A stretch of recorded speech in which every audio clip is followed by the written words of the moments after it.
próprios, fora recursos de emenda, fora recursos do Orçamento Geral da União, nós estamos falando de investimentos na ordem de R$500 bilhão para esses próximos 2 anos.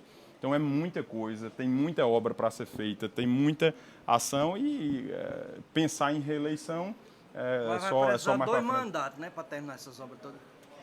Mas a minha grande visão, Manso, Josusmar, nunca foi uma visão de gestão apenas, uma visão, como é que eu posso dizer, uma visão política de governo.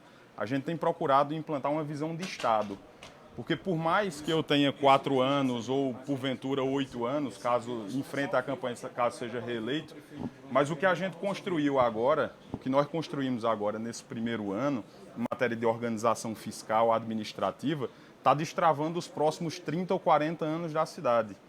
Então, a gente está ajudando a viabilizar, por exemplo, com essa CAPAG nível A, capacidade de pagamento, avaliação do endividamento de Campina, como a gente conseguiu subir de D para A, pela primeira vez na história, nós estamos ajudando a destravar as próximas gerações. Então, essa não é uma preocupação minha de fazer as coisas apenas dentro do meu governo. Eu nasci em Campina, eu cresci em Campina, eu empreendo em Campina, eu faço política em Campina, eu me casei em Campina, constituí minha família em Campina, meu filho nasceu em Campina. É aqui em Campina que eu vou morar sempre, então a minha alegria é poder saber que a gente está viabilizando, não é só a minha gestão, os próximos 10, 20, 30 anos, e isso vai ser fundamental aí para a qualidade de vida das pessoas da nossa cidade. Prefeito, nós estamos ao vivo agora na Rede Correio Sat, lá no estúdio Jaceline Marques, Sandrinha Macedo. Prefeito, o senhor está confiante no resultado das urnas? O que é que o senhor espera desse 30 de outubro? Vamos só afastar um pouquinho aqui para a gente dar a passagem. Primeiro, a gente está numa expectativa muito grande. Eu acredito realmente que o que foi feito, todos os debates, todas as propostas que Pedro teve a oportunidade de falar, ele pôde mostrar que, de fato, ele é o mais preparado. Pedro fez uma campanha equilibrada, Pedro fez uma campanha com muito pé no chão, com muita transparência, com muita sinceridade. Algumas pessoas até esperavam um tipo de comportamento diferente dele, mas ele não, ele é muito... Eu acho que o que existe de mais essencial nessa eleição foi a coerência que Pedro mostrou. E eu vejo realmente que ele é o mais preparado e, além de tudo, né, por tudo que a Paraíba precisa, a gente acabou de viver um momento tão difícil, 24 meses de pandemia, o governo não teve capacidade de demonstrar diálogo com o setor produtivo, com o setor religioso. Né? A gente viveu tantas dificuldades ao longo desses últimos 24 meses. O governo do estado nunca se viu o João indo a um hospital, nunca se viu o João fazendo uma visita a uma cidade. A gente aqui em Campina, graças a Deus, sempre teve a capacidade de dialogar com o setor produtivo, com todas as pessoas, enfim, porque não é o poder público que faz uma cidade, que faz um estado, são as pessoas gerando emprego, gerando renda. Esse ano, por exemplo, Campina, que é uma cidade, a mais importante cidade do interior do Nordeste, no acumulado desses 9 primeiros meses do ano, Campina gerou mais empregos do que a própria João Pessoa. Nós estamos aí com um saldo positivo de quase 6 mil empregos gerados na cidade, mais de 1.000 deles agora no último mês de setembro. E eu vejo realmente, Pedro, sendo essa alternativa para a gente voltar a construir pontes, voltar a ter diálogo, trazer investimentos para a cidade, gerar emprego.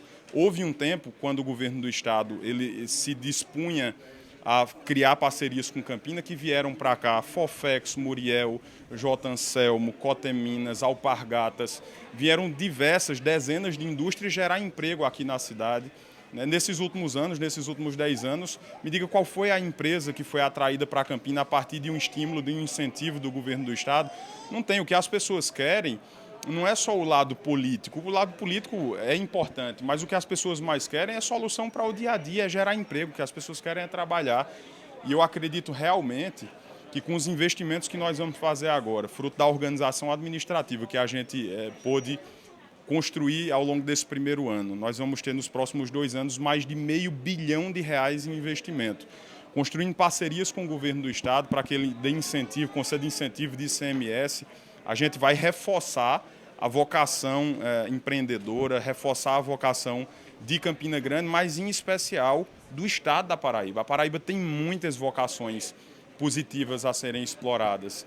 polo têxtil, polo mineral, nós temos diversas vocações. E, infelizmente, nesses últimos anos, ao invés de explorar o que a Paraíba tem de bom, o governo do estado explorou o contribuinte, cobrando uma das taxas, das cargas tributárias mais altas do Nordeste. Então, eu acho que chegou o momento, sem querer fulanizar a conversa, sem querer fulanizar o debate, de A contra B, nada disso. Mas acho que chegou um momento da gente ter uma nova perspectiva, de ter uma nova visão, de ter um novo olhar. E Pedro vai cumprir fielmente essa expectativa, essa esperança que a Paraíba tem com relação ao próximo governante. No primeiro turno, o candidato à presidência Lula ganhou aqui em Campina Grande, uma diferença pequena, mas ganhou. O senhor acredita nessa mudança, nessa virada para esse segundo turno? Olha, eu vi muitas movimentações de ambos os lados agora no segundo turno. Eleição de segundo turno é uma coisa interessante. No primeiro turno, geralmente, se tem muitos candidatos. No segundo turno, quando as coisas se afunilam e só existem dois, às vezes isso termina estimulando mais as pessoas a irem à rua, e foi exatamente o que nós vimos aqui nesses últimos 20 e poucos dias aqui em Campina, quando a gente viu as pessoas se mobilizando. E eu vi muitos eleitores do presidente Bolsonaro indo às ruas, pedindo votos, se engajando, fazendo campanha. Naturalmente, eu repetirei o meu voto. Eu voto em Pedro e voto em Bolsonaro. Mas a decisão, eu quero lhe dizer aqui sobre 2 pontos de vista. Nós vivemos num Estado democrático, num país democrático, onde existe liberdade de expressão e de escolha. O segundo aspecto, eu sou cristão e eu tenho uma visão, assim como o apóstolo Paulo escreveu em Romanos 13, que toda autoridade que existe foi constituída por Deus. Se existem boas autoridades, Deus está usando elas como instrumento de graça para abençoar a vida de um povo, de uma nação. Se existem autoridades que não são boas, Deus está permitindo que isso exista para ser um canal de justiça.